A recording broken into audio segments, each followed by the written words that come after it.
सभी विद्यार्थियों को नमस्कार। आज हम केल्विन साइकिल के बारे में अध्ययन करेंगे, जिसे हम C3 साइकिल भी कहते हैं।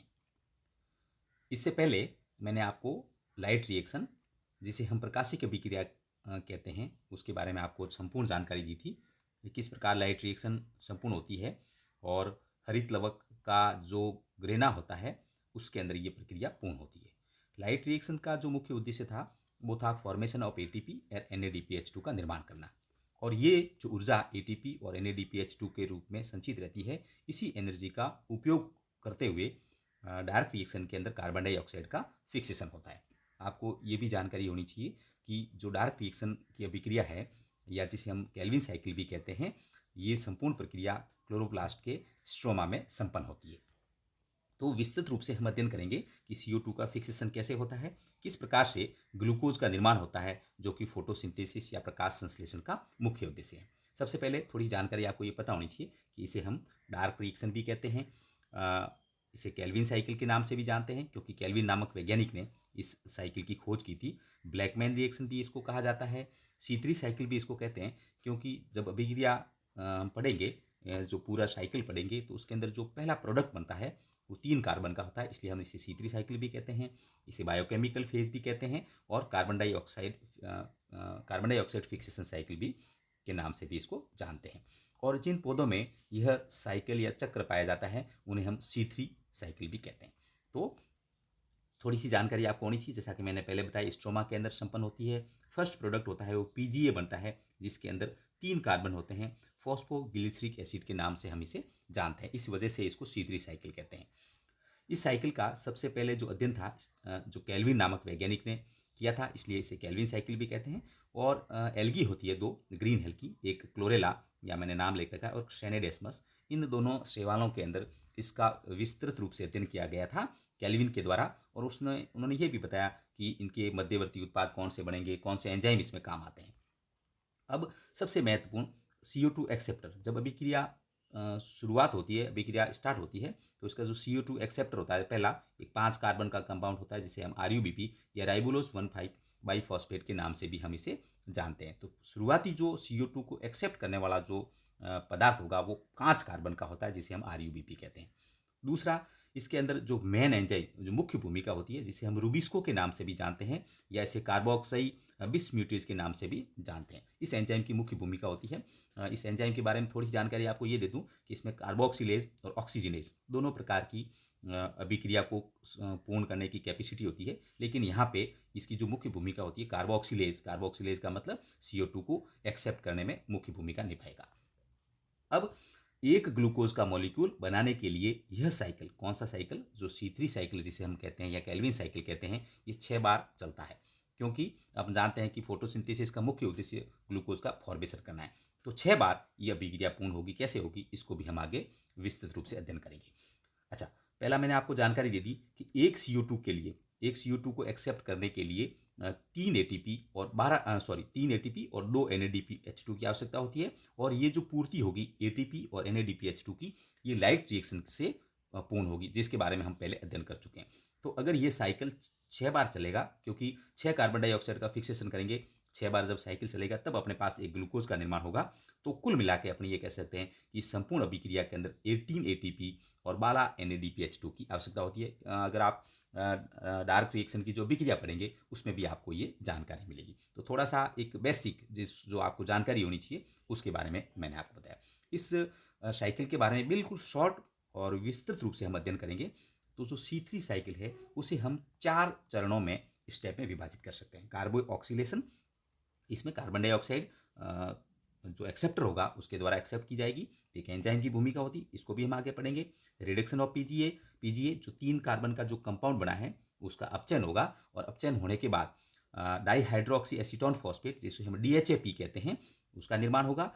फिर सिंथेसिस ऑफ हेक्सोस सुगर, अपना फोटोसिंथेसिस का जो मुख्य उद्देश्य है, इसमें 6 कार्बन की सुगर का निर्माण होता है, उसके बारे में। और रीजनरेशन ऑफ RUBP, चूंकि ये जो अभिक्रिया होती है वो RUBP से ही शुरुआत होगी, जिसको राइबोलोज 1,5 बाईफॉस्फेट कहते हैं। तो वापस इसका रीजनरेशन कैसे होता है, इन चारों स्टेप को हम एक एक करके अध्ययन करते हैं। तो सबसे पहले हम लेते हैं कार्बोक्सिलेशन, डायग्राम के द्वारा समझेंगे फिर वापस। तो नेक्स्ट स्टेज में हम लोग आ जाते हैं सबसे पहले कार्बोक्सिलेशन में। आप यहाँ पे देखें, यहाँ पे मैंने लिख रखा है RuBp, 5 कार्बन का कंपाउंड है। इसके 6 मॉलिक्यूल उपयोग में आएंगे, क्योंकि एक बार में ये एक कार्बन डाइऑक्साइड को एक्सेप्ट करता है, तो चूंकि पूरे ग्लूकोज के निर्माण के लिए 6 बार इस साइकिल की जरूरत पड़ेगी, तो अपने 6 मॉलिक्यूल कार्बन डाइऑक्साइड के लिए हैं और 6 मॉलिक्यूल RuBp के लिए। सबसे पहले ये रूबिस्को एंजाइम, या मैंने नाम लिख रखा है, इस रूबिस्को एंजाइम की मदद से जो पहला प्रोडक्ट बनता है वो 6 कार्बन का एक इंटरमीडिएट कंपाउंड बनता है और अनस्टेबल होता है, ये स्थायी नहीं होता है, ये एक प्रकार का कीटो एसिड है। लेकिन तुरंत ही एक स्थायी कंपाउंड जिसे हम PGA कहते हैं, जो कि 3 कार्बन का कंपाउंड है, उसका निर्माण हो गया। तो जल इसके साथ जुड़ जाएगा और जल की मदद से तो हम लोग ये कह सकते हैं कि कार्बोक्सिलेशन, जो कि फोटोसिंथेसिस या केल्विन साइकिल जो डार्क रिएक्शन उसका पहला स्टेप है, उसमें RuBp रूबिस्को एंजाइम की मदद से 3 कार्बन का कंपाउंड बनाता है, जिसको हम फॉस्फोग्लिसरिक एसिड कहते हैं। उसके 12 मॉलिक्यूल का यहाँ पे निर्माण होगा, क्योंकि ये जो 5 कार्बन का है और 1 कार्बन इसने एक्सेप्ट कर लिया, तो जो टोटल 6 है, ये 3 कार्बन के जो PG है, इसके 12 मॉलिक्यूल बनेंगे। तो वापस हम पहले स्टेप में जाते हैं कि जो हमने पहला स्टेप पढ़ा कार्बोक्सिलेशन, उसके अंदर क्या अभिक्रिया होगी। कार्बोक्सिलेशन में राइबोलोज 1,5 डाइफॉस्फेट रूबिस्को एंजाइम की मदद से फॉस्फोग्लिसरिक एसिड के जो मॉलिक्यूल है उसके अंदर ये कन्वर्ट हो गया। अब जो सेकेंड स्टेप है, जिसको हम लोग बोलते हैं रिडक्शन, इस रिडक्शन वाले साइकिल में कौन सी अभिक्रिया आती है, वापिस हम यहाँ आ जाते हैं इसी साइकिल पे। यहाँ पे देखिए आप, हमारे पास जो सेकेंड स्टेप में फॉस्फोग्लिसरिक एसिड के ये मॉलिक्यूल बनेंगे, ये फॉस्फोग्लिसरिक एसिड 1,3-डाई PGA के अंदर कन्वर्ट हो जाता है। यहाँ पे जो 12 ATP की आवश्यकता होती है और फॉस्फोग्लिसरोकाइनेज एंजाइम है वो मुख्य भूमिका निभाएगा। ये जो ATP अपने को जो प्राप्त होती है, ये लाइट रिएक्शन से प्राप्त होगी, तो 12 ATP तुरंत ADP और इनऑर्गेनिक फॉस्फेट में कन्वर्ट हो जाएंगे। अब आपके पास जो 1,3-डाई PGA फॉस्फोग्लिसरिक एसिड, 1,3 का मतलब हो गया कि पहले कार्बन पे और दूसरे कार्बन पे आपके पास फॉस्फेट है वो लगा हुआ है। ये 1,3-डाई PGA तुरंत 3 फॉस्फोग्लिसरीएल्डिहाइड, या जिसे हम PGAL कहते हैं, उसमें कन्वर्ट होता है और उसके 12 मॉलिक्यूल का निर्माण होता है। यहाँ पे जो मुख्य एंजाइम आपको ध्यान रखना है, वो मुख्य एंजाइम आपके पास जो होगा वो होगा PGAL डिहाइड्रोजिनेज, और यहाँ पे 12 NADPH2 की आवश्यकता होती है, और ये जो NADPH2 है ये 12 NADP में कन्वर्ट हो जाएंगे और 12 मॉलिक्यूल H3PO4 के इसमें से निकल जाएंगे। तो कुल मिला के अपन ये कह सकते हैं कि लाइट रिएक्शन के दौरान जो आपके पास जो अभिक्रिया पूर्ण हुई है लाइट रिएक्शन के दौरान, उस लाइट रिएक्शन की अभिक्रिया पूर्ण होने के बाद अपने को जो ATP और NADPH2 प्राप्त हुए थे, उसका उपयोग केल्विन साइकिल की सेकेंड स्टेप, जिसे हम रिडक्शन वाली फेज या अपचयन की जो अभिक्रिया कहते हैं, उसके अंदर हो गया। अब आपको ये भी ध्यान रखना है कि ये जो फॉस्फोग्लिसरिक एल्डिहाइड के जो मॉलिक्यूल बने हैं, ये अपने पास कुल कितने मॉलिक्यूल बने हैं, 12 मॉलिक्यूल। अब ये जो 12 मॉलिक्यूल है उसको मैंने यहाँ अलग अलग दिखा रखा है, ये एक साथ काम नहीं आएंगे। 2 मॉलिक्यूल को यहाँ दिखा रखा है, 5 और 3 और 2, मतलब 5 और 2 7 और 3 10 और 2 12। 3 PGL के ये जो 12 मॉलिक्यूल है वो अलग अलग काम आएंगे आगे चरणों में। लेकिन आपको ये ध्यान रखना है कि फॉस्फोग्लिसरीएल्डिहाइड तुरंत एक एंजाइम जिसे हम आइसोमरेज कहते हैं उसकी मदद से, या मैंने नाम लिख रखा है DHAP, डाईहाइड्रोक्सी एसीटोन फॉस्फेट, और फॉस्फोट्रायोज आइसोमरेज नामक एक एंजाइम को भी लिख रखा है, उसकी मदद से इसमें कन्वर्ट हो जाएंगे। तो सेकेंड स्टेप जो हम लोगों ने देखी, सेकेंड स्टेप जिसको हम लोग रिडक्शन के नाम से जानते हैं, वापस मैं बता देता हूँ। ये जो रिडक्शन ऑफ PG है, इस रिडक्शन ऑफ PGA के अंदर यहाँ इस साइकिल के अंदर जो अभिक्रिया हो रही है वो कहाँ से संपन्न हो रही है, यहाँ से स्टार्ट होके ATP का उपयोग हो गया, NADPH2 का उपयोग हो गया, 12 मॉलिक्यूल PGA फॉस्फोग्लिसरीएल्डिहाइड के बन गए और DHAP का निर्माण हो गया। अब अपने पास डाईहाइड्रोक्सी एसीटोन जो फॉस्फेट होगा, उसके बाद जो तीसरी स्टेप है जो फोटोसिंथेसिस की, जिसको हम लोग बोलते हैं सिंथेसिस ऑफ हेक्सोज शुगर, या शुगर का निर्माण करना, जो कि फोटोसिंथेसिस का अपना मुख्य उद्देश्य है।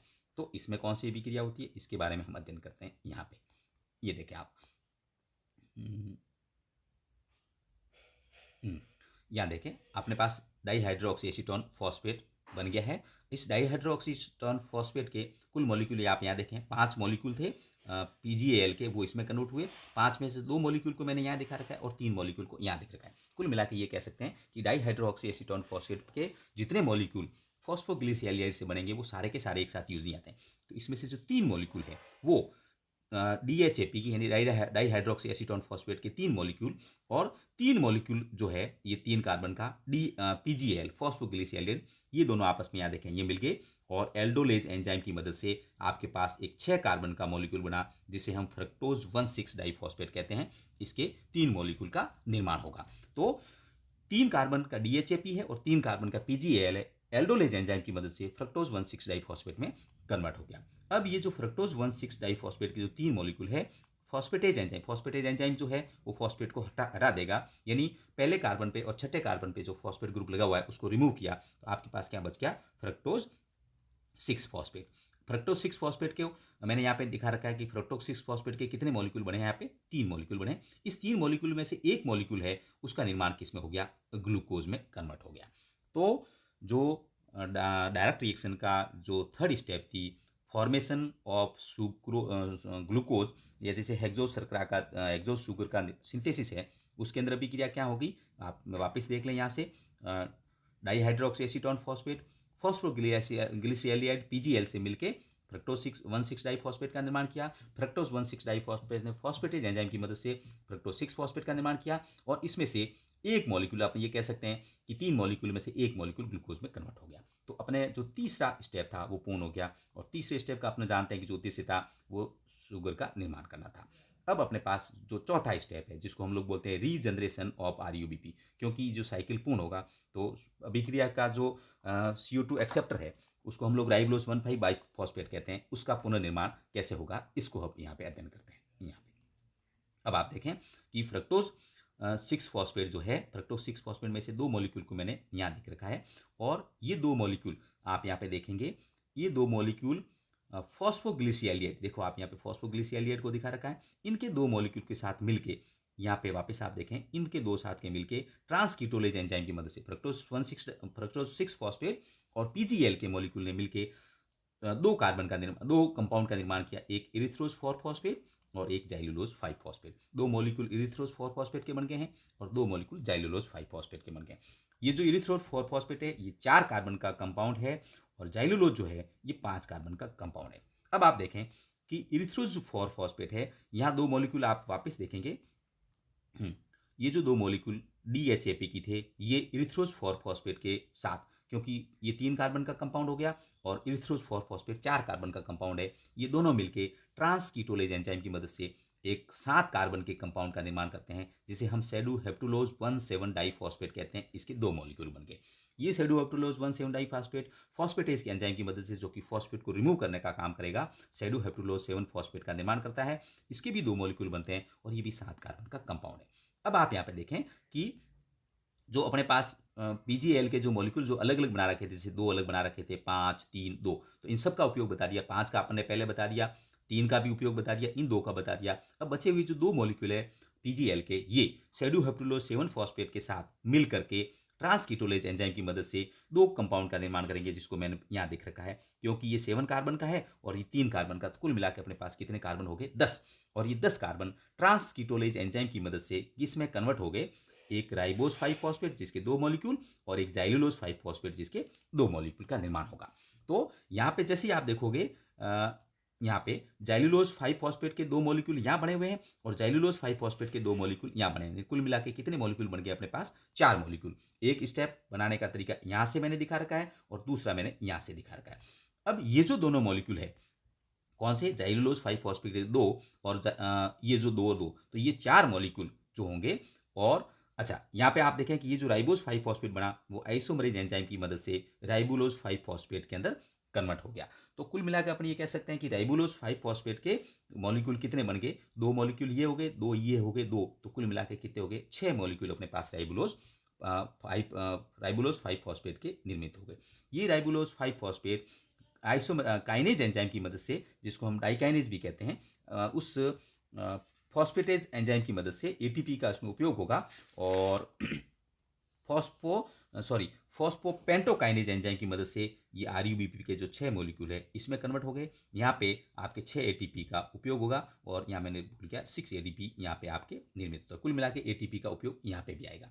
तो किस प्रकार से हम लोगों ने पूरी साइकिल को समझा कि पहला जो स्टेप था या फिर मैं इसको वापस आपको बता दूं, पहला स्टेप था, इसमें सिर्फ CO2 एक्सेप्ट हुई, PGA का निर्माण हुआ। दूसरे स्टेप में DHAP का निर्माण हुआ, और तीसरा जो स्टेप था उसमें ग्लूकोज का निर्माण हो गया। और चौथे स्टेप में, जिसको हम रीजनरेशन ऑफ RUBP कहते हैं, उसमें विभिन्न मध्यवर्ती उत्पाद बनते हैं, जिसमें सेड्यूहेप्टुलोज 7 फॉस्फेट हुए, जाइलुलोज 5 फॉस्फेट हुए, राइबुलोज 5 फॉस्फेट हुए, इरिथ्रोज 4 फॉस्फेट हुए। मुख्य रूप से इनमें ट्रांसकीटोलेज और एल्डोलेज, दो एंजाइम यानी अन्य मध्यवर्ती उत्पादों का निर्माण करते हुए RUBP का पुनर्निर्माण हो गया। तो इस प्रकार से हम देख सकते हैं कि C3 साइकिल है, उसका जो पूरा साइकिल है उसको किस प्रकार से समझ सकते हैं। तो 3 स्टेप के माध्यम से आप इसको समझ सकते हैं। धन्यवाद।